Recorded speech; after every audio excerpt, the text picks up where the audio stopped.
So good morning, everyone, and welcome to another 50 Acres, 50 Good Reasons webinar. Today, we are looking at preparing for the federal election, what we know, what you should do now, and thinking about the prospects of a minority government, which is always very interesting. Before we get started, I want to pay my respects to elders and to the country where I am coming from. I'm in Canberra today, from the Ngunnawal country. And paying respects to elders past and present, and the Ngambri people as well, who are elders and leaders in this area. So thank you so much. Thanks so much for joining us. This is a really interesting topic, and I'll get to exactly why it is in a minute. There may be some other who are joining, but that's fine. If you could put your questions in the Q&A box, which you'll see, and I have that open. I am pedaling the bike and chewing the gum and attempting to walk, answer the questions and talk all at the same time. But if anyone has any questions or comments, I'm really happy to weave those in, so that we really incorporate any of this sort of live thinking along with what we're doing today. So always good to have your comments and thoughts, and really good to have you with us today. So thank you. So let's get started. What are we going to cover today? So what we're going to cover is looking at what we actually know, what's happening at the moment, what's going to happen between now and May, the prospects of a minority government, and what you need to do now and after. Oh, that's good. Okay, that's good. Glad that that was there. So what do we know?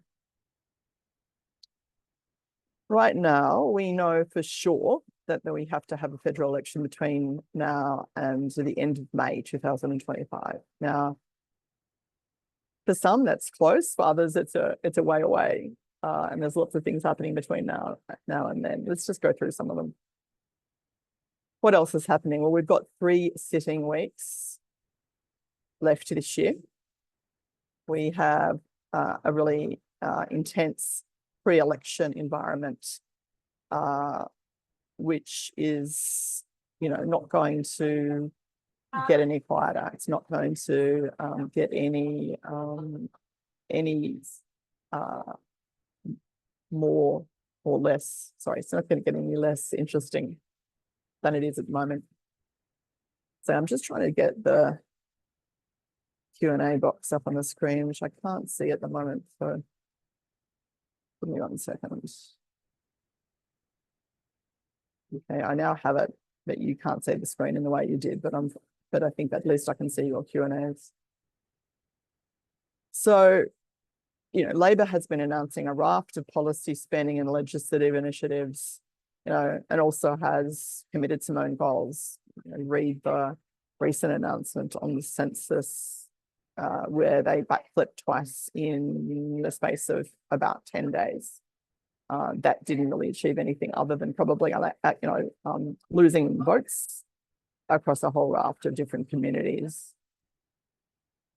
Before the election, we're going to have a whole bunch of other opportunities for people to engage with government. We've got MYEFO, which is the mid-year economic forecast outlook, which is in essence a sort of a mini budget, if you like, where the government can, if they want, announce some new spending. They can also reconfigure spending from the previous budget earlier this year.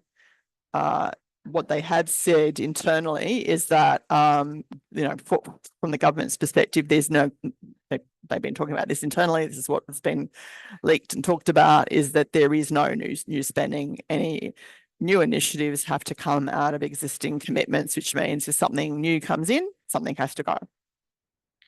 Whether that's the case or not, I'm not sure, and we'll get to that in a second. The March budget's coming up. It's been moved forward because of the election cycle. They can't have the option of having an election as late as May and also have a budget. I suppose they could delay the budget, but they've decided to bring it forward to March. Now that means that if you're looking at doing a pre-budget submission, which many of you might, you will have to be working on that. The timetable for that will be brought forward a number of months, 2 months approximately. So whilst they close at the end of January, it could close at the end of November. It hasn't been announced yet, so keep an eye out for that. And obviously the government is hoping for positive economic data. The opposition, Greens and Independents, have been announcing candidates and their target seats. You may have seen some coverage on that. The Greens have been quite specific about some of the seats that they're targeting. People, whilst the opposition hasn't announced it as such, it's quite well known the areas that they're going to target. I'll get to that a little bit later. And the independents, and there's a whole combination of independents, and we'll get to that. That's what's really exciting about this election. I want to dive on. Have been, they've been announcing candidates in a range of different areas and different types of independents as well. There's a whole lot of different combinations there, which we'll have some time to talk about.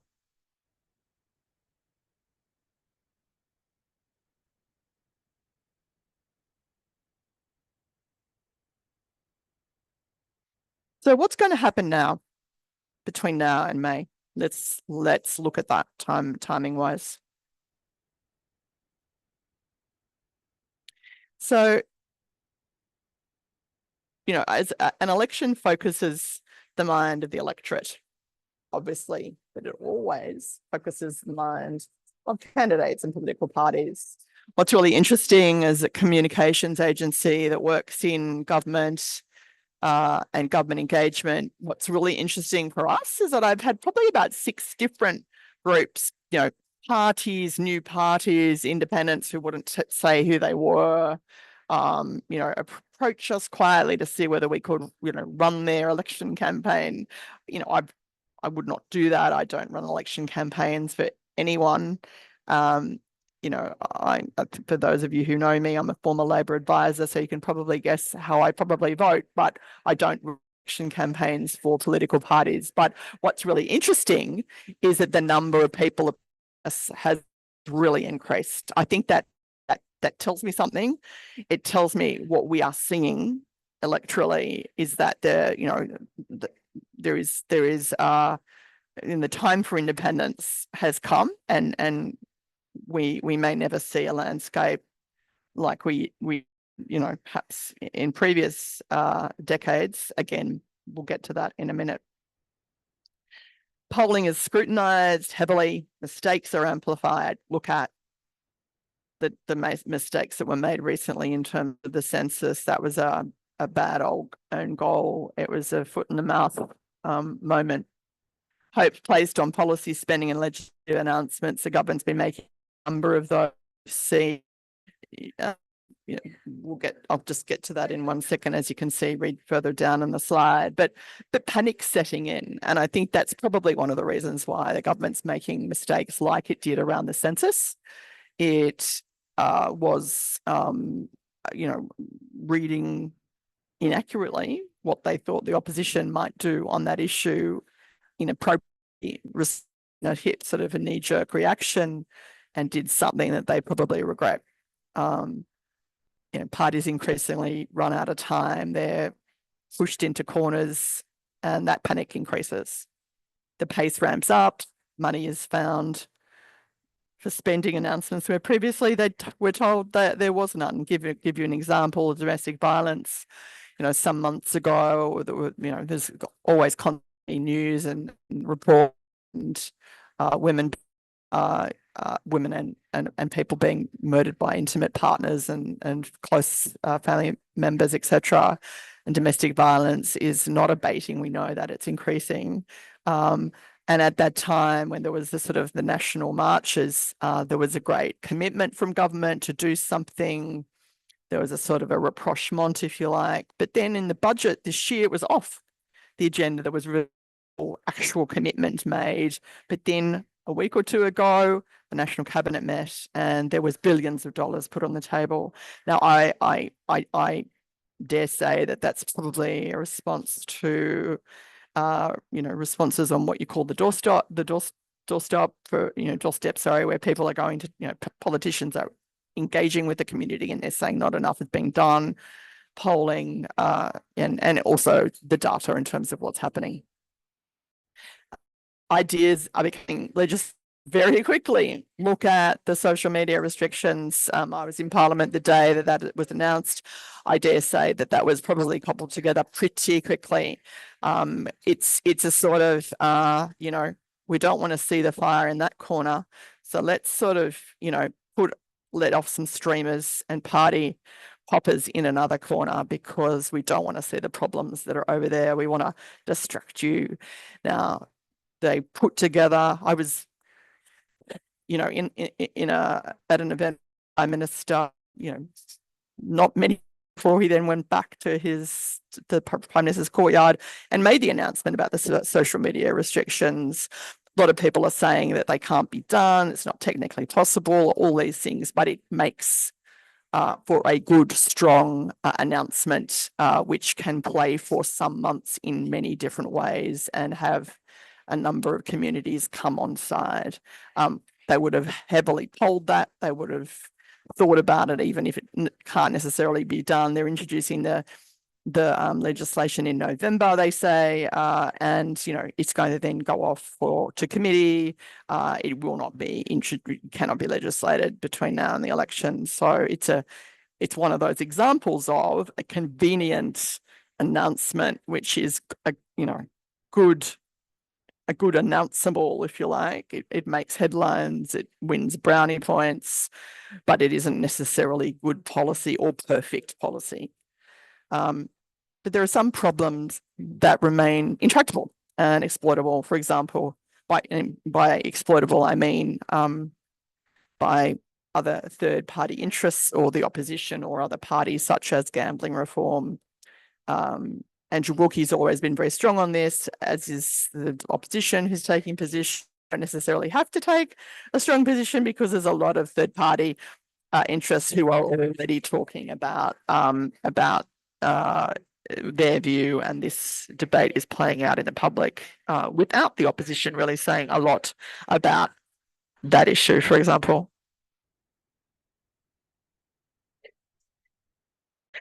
So when we talk about cost of living, we hear a lot about cost of living. The coalition calls it the cost of living crisis. Labor acknowledges the cost of living pressure. It's a matter of nuance. It's a matter of language. CETA reported just this week, I think I read it last night, that the so-called their misery index, which is sort of a quaint but also a strangely accurate description, indicates that people are feeling more unhappy and insecure now than they did during COVID. That's not good for the government if that is true. It's hoping for some positive economic data. Anything really would be good. I've spoken to a couple of senior advisors in the Prime Minister's office who are friends of mine. We sort of went through as babies through the youth wing of the Labor Party, and they've said to me that if there's a rate cut, they may go straight to an election, which is one of the reasons why I do say that it's something that I've been told. The US is dropping their rates, but that's almost irrelevant now to us now. It used to be very important, but the economic conditions and parameters that we have in our own country really do supersede anything that is happening in the US. So the upshot's this: it's kind of almost doesn't matter what Labor announces at the moment in terms of the cost of living stuff and how that's playing out. Some people are going to continue to feel miserable. They're not going to be happy. Economic conditions are largely not of the government's making. Now, if you Peter Dutton, you wouldn't agree with me. You'd say everything the government's doing is making it worse. They can say that, but I actually would say I would posit that the COVID, the long tail of the economic and global economic pressures that are falling out from COVID, the changes to immigration, for example, immigration stopped, then it started, now it's stopping again. That plays havoc with the economy, and it's really difficult to plan as employers, and as there's a whole one of the reasons why, for example, there's pressures on housing is because we can't get enough people to build houses. So it's not just that, we also can't pass, Labor can't pass the housing legislation in the Parliament as well, which is another issue. And I think the Greens have just said last week that they're not going to pass that piece of legislation until there is a rate cut. So it's a Damocles sword over the government's head, of which they have no control. So what can the government do? Well, they can keep telling people that they know they're hurting and they can tinker around the edges. They can't really do much else than that. You can't, and it's a perception, and it's sometimes it's a reality, sometimes it's a perception. I suppose I'd say that, if you look at some of the stats and some of the data, people's mortgages have gone up hugely, very significantly, very difficult to make ends meet, and that's real and that's palpable. And what do? They blame their elected representatives. I was handing out how to votes at last week's local government election, and I heard one man say, and I've heard it many times before, they're all bloody, they're all as bloody bad as each other. I've heard that so many times in my life, and I'm sure people have heard that before. It's sad, isn't it, that we think that people say that. It's equally sad, but also brutally honest about people and how they feel about their world, their community, their role in their civic society. In some respects, at the moment, because we have so many people don't have a lot of options. They are feeling angered, pressured, and that will be really interesting in terms of how that results in voting. And I'll just get to why I think that this might be writ large in terms of how people might be voting.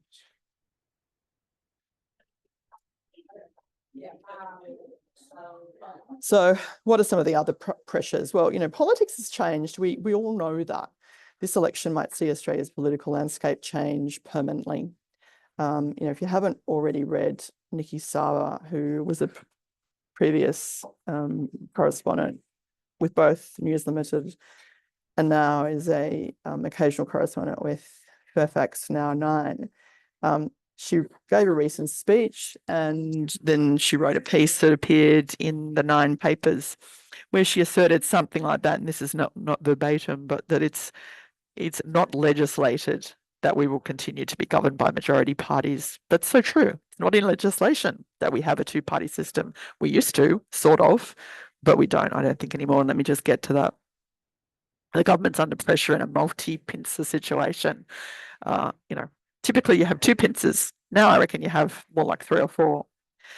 You have the opposition, you have crossbench and independents, and of which there is a multiplicity of combinations. You have the Greens, which I think are very distinct pressure to Labor in certain seats, and other outside voices such as peak bodies, etc. This is going to play out electorally, and let me just detail that for you. There's going to be some really interesting electoral consequences or contests going forward in this election. It's going to be really complicated.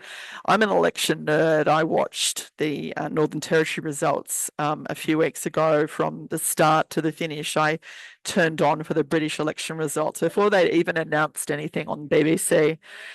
So I'm one of these people who observes this stuff, and that's sort of me.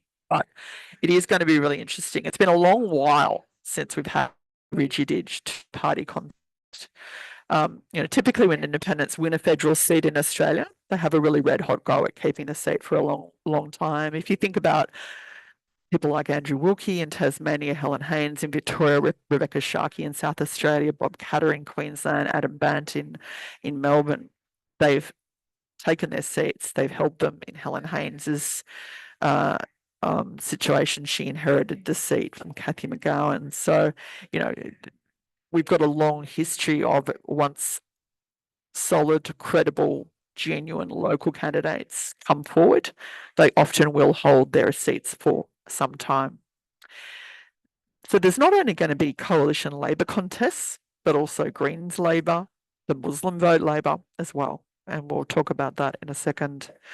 Factoring in how people will vote and consider the Teals or independents, the Muslim vote is to some extent really unknown. We don't know, and we can take polls, we can ask people, we can go and knock on doors and ask, but fundamentally, it's the nature of a democracy, right? You've got the privacy of the ballot box. You can do whatever you want. And I think that's one of the reasons why I say Donald Trump won against Hillary Clinton initially. People didn't necessarily say that they're going to vote for him, but they did in the privacy of the ballot box. Currently in Australia, there are 19 independents in the House of Representatives.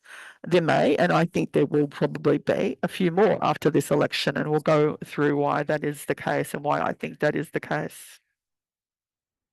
So what's going to happen? There's a bit going on, isn't there? Polling is one determinant. You know, these are telling us that Labor's first preference vote is down. It's in the 20s, late 20s, early 30s, and the coalition is up. But it's more complicated than that. That's not the only determinant of a result. As we know, we have a preferential voting system, which means it becomes incredibly complicated. It's going to make marginal seats really, add in a couple more reallys. Interesting. I just read this morning, or maybe last night, that Peter Dutton's seat has a margin of a bit more than 1%. It might be 1.5, 1.6. That's pretty close, right? And the independent that stood against, not the independent, the Labor candidate that stood against him last time, is strong, and she's standing again. You know, a strong Teal candidate just announced themselves yesterday. Zali Steggall launched the campaign there. That doesn't mean that the Teal candidate will win there, but they could take some votes away from Peter Dutton, right? People who, you know, feel unhappy with Dutton, don't like Dutton personally, don't like his agenda, split the vote, basically, is what it's called. And that might then push Labor over the line. It means that Peter Dutton's going to have to spend quite a bit of time in his own seat. That's good for Labor, obviously, if that has to happen. The coalition's targeting out suburban seats and regional seats held by Labor, and as well as attempting to gain a bunch of Teal seats. You've probably seen some announcements as the seat of Kooyong in Melbourne, Goldstein in Melbourne, etc., etc. There's a number of them. It'd be really interesting to see what happens with the Teals vote if it stands up. You know, the Teals vote to some extent was a result or perhaps a response to people's views about Scott Morrison. Don't think it's that simple. I think it's also a fact that, you know, they were strong candidates. They've done a lot of work between then and now. The world's changed, but they've been entrenched as members of parliament in their own right. And as I was saying to someone the other day, you know, if you turn on the television, I can remember a time where you really just saw Labor or you saw the opposition or you saw coalition or the opposition, depending on who was in power. You now turn on you know, the TV or the radio or wherever you get your news, read online, and you see a whole bunch of voices and people. You see independents, you see David Pocock, you see all sorts of different people speaking, and that's normal now. You see Jackie Lambie, you see Bob Katter, and so having a range of different voices, I think is good. It's interesting, but it provides you know, some really interesting reasons.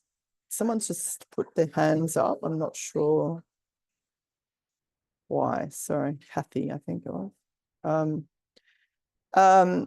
So, you know, it is interesting. The Greens are targeting a number of Labor's inner city seats with the hope of expanding their footprint in the House. Think the seats of Perth, with Patrick Gorman, Adelaide, Jed Carney in Melbourne, and a few in Brisbane. They've got 4 currently in the House, and they're positioning themselves as the party for renters. It's a very clever move. I've said some months ago that I thought that's where they were going to go, and they have done that. There, you know, if you can think about, you know, you've seen people talk, you know, jump in and get involved with the CFMEU issue, but really I can't recall strongly. I mean, obviously they talk about stuff in the House and other times, but really the stuff that they've been running on has been the renter stuff. And there's 38% of the electorate who are renters. Those people are not just Labor voters, coalition voters, they're voters. They could do anything if they see that the cost of living issues, the rental market, the housing market is pushing them into a corner and they can't get out of it. The Greens might be where they plant their vote. We've also got a really new, interesting curveball, the Muslim Vote Party, which is targeting seats in Sydney and Melbourne, where Muslims make up close to 40% of voters. A number of them are federal cabinet ministers. I think Tony Burke, for example. Now, whilst they may not necessarily win those seats, it means that Labor will have to devote more time and effort to those seats than previously. If you can think of the last election where Christina Keneally stood for the seat of Fowler, and obviously people thought it was a shoo-in, it was a safe Labor seat, then Diane nominated after the election had been called, before nominations had closed.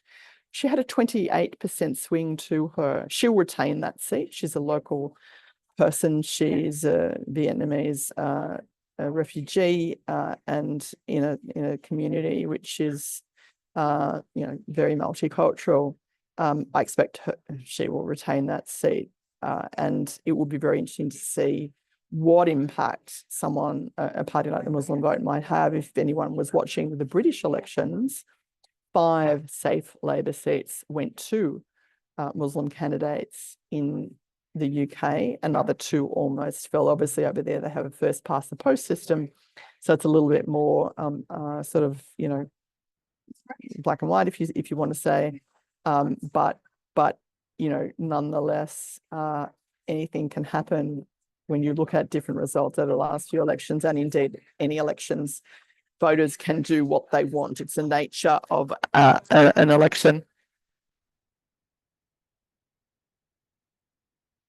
So what's the prospect of a minority government? And I'm conscious that we are a little bit over 11:30, but I know we started about 5 minutes late, so I will probably finish up in about 5 to 10 minutes or so.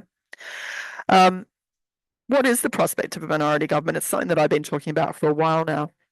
Let me just take you through my thinking. I sort of echo Nikki Saba's thinking, and if you haven't read what she's got to say, go and try and find her piece. It's really interesting.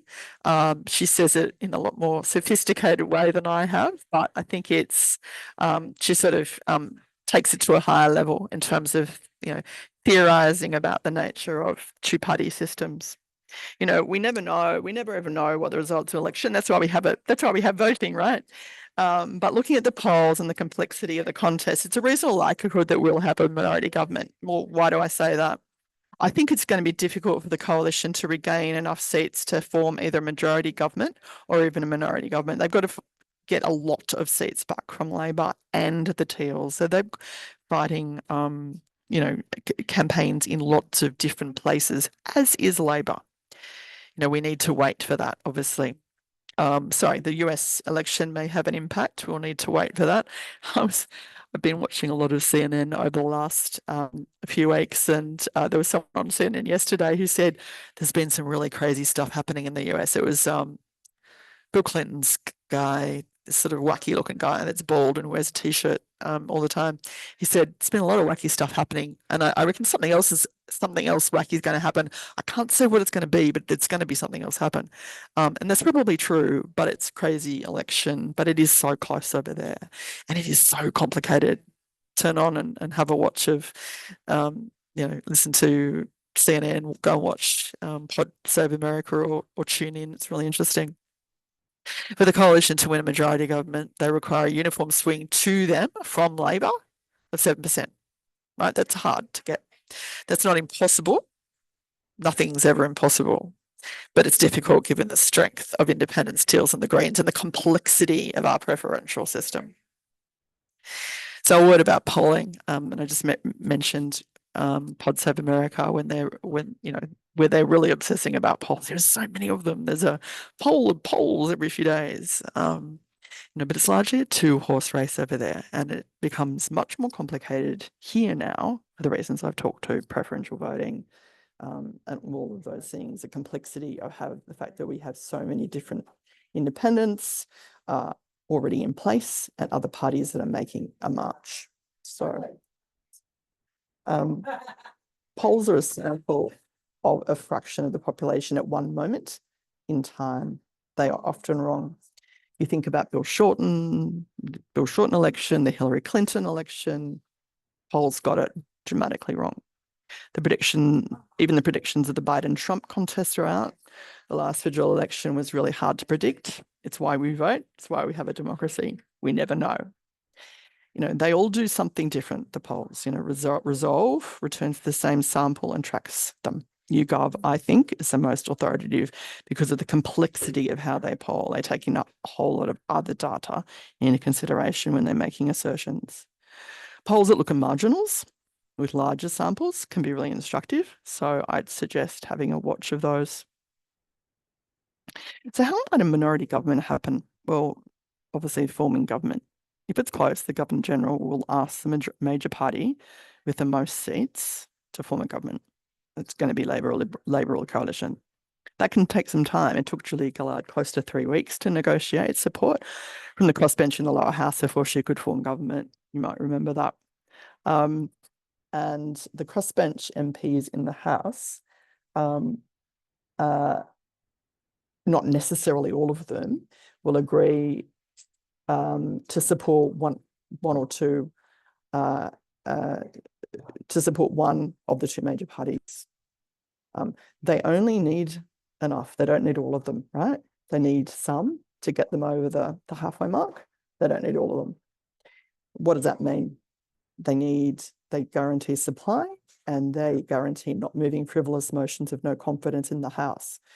If a motion of no confidence is passed and it goes through, Parliament is duty bound to go back to the government or to reform Parliament, reform a party or reform a government. So that's why that destabilizes government. That provides sufficient stability to move forward. But everything else is up for grabs. Let me talk you through it. So what does it mean if we've got a minority government? Everything is up for discussion. When I previously worked in a minority government situation, everything was up for grabs. Even moving the time of the dinner break in the House was up for grabs. It was hotly contested. The sort of things that you can, as companies and not-for-profits and outside organisations, have an impact on is these sorts of things: funding requests, gathering support, and head of steam to put these issues on the agenda. Budgets and MyEFO, funding is often channeled through that way. But it's often there is out of budget announcements, legislation, nuanced, complex amendments to legislation is really important, and policy announcements, all of those things that governments do, you can have an influence on if you've got a minority government, because all of the people on the crossbench, they have to get them all inside to get stuff through.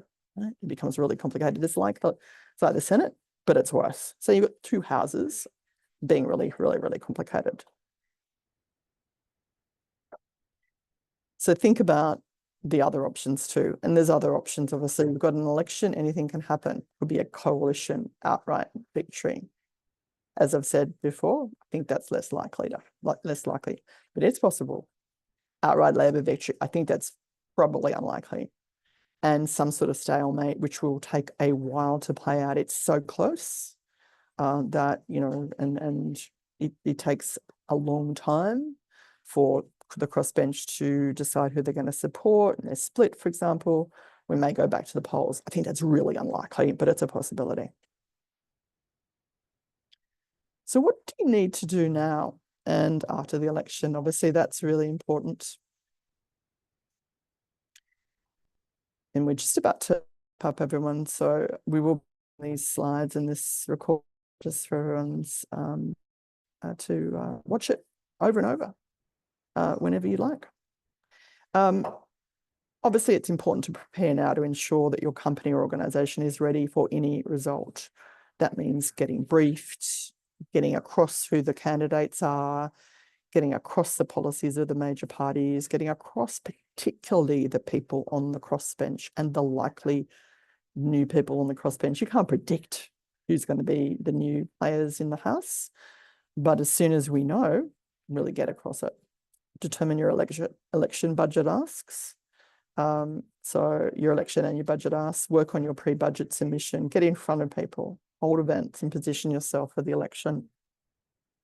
And think absolutely seriously about what impact you can have, how you can rattle the can in marginal seats. What leverage or pressure can you exert? For example, some of our clients at the moment, we are holding marginal seat events. We are, a lot of them. We are engaging with, candidates in those seats. We are talking to both major parties about, our intentions around marginal seats, because, my theory is that particularly the government don't want to lose seats, right? Opposition wants to win them. Pretty easy. It's a pretty easy equation. So if you can, agitate and do enough and have a strong enough voice in those marginal seats, you might just get what you're asking for or part of it. Scenario plan for all eventualities is really, really important. So someone's saying, how do we find out? And sorry, I'm just looking at what you just said. And follow marginal seats to potentially leverage this tension. You look up federal election pendulum. One of the first results is a pendulum on a blog. I will send it out actually when I send this out. I'm sorry that I can't recall and I can't search it while I've got this on screen, but it's a really accurate pendulum. There's obviously recently been a federal election redistribution, which means seats were changed. The boundaries of those seats were changed. It's important to, if you're really deep diving, it's important to get across that. The parties absolutely have to be across that, what that means. In many, many seats, broadly speaking, the redistribution favoured the government electorally in terms of how those seats might fall. Not overwhelmingly, but fractionally. I'll send out, when I send this, I'm assuming that you are registered for the today's webinar. If not, you could perhaps email me just to make sure that I can send this to you, and I'll send you the link. So yeah, thank you so much. I wish you all the best of luck. We'll probably do another couple of webinars around the election as we approach it, as things develop. You just never know what is going to happen. If we'd predicted what was happening, if we relied on polls, we wouldn't have to have an election, which is not what we have. We have a democracy, which is a good thing. So who knows? We will have another couple of webinars focusing on the budget and the pre-election environment around that between now and then. So please keep your eye out for that, and we hope you can for that. Thanks so much for joining us today. We really appreciate that you've been able to join us to have a chat. And someone's just asked, is there a difference in your view between marginal and vulnerable seats? Deakin is the most marginal, but no one's talking about it, whereas others like Cooper are not marginal, but potentially vulnerable, Gibbon, Gaza. Interesting question. I mean, I just think based on other elections, I think every seat's vulnerable, every seat's marginal. Look at Fowler. I just keep coming back to that. Labor would not have in a million years have expected that Labor would lose Fowler. They did. So when I've seen that, I keep coming back to that. Every seat's vulnerable. Arlen has seen plenty of speculation about exact timing. What do we think is likelihood? Election targeting May, which seems the highest probability. I absolutely think that, because I've spoken to a couple of people in the Prime Minister's office. These are friends of mine who I've known since I was 18. We all grew up in the sort of youth wing and student politics. They both said that they think it's going to be after the budget, so that they can, make some spending announcements that will perhaps favour the government. So thanks so much, everyone, for joining me today. I really appreciate you, and thank you so much for your time. I hope you have a great day. And of course, as I always do, any questions, don't hesitate to drop me an email. And I will share a link to that pendulum when I send out the slides and the recording. Thank you so much, everyone. Have a great day.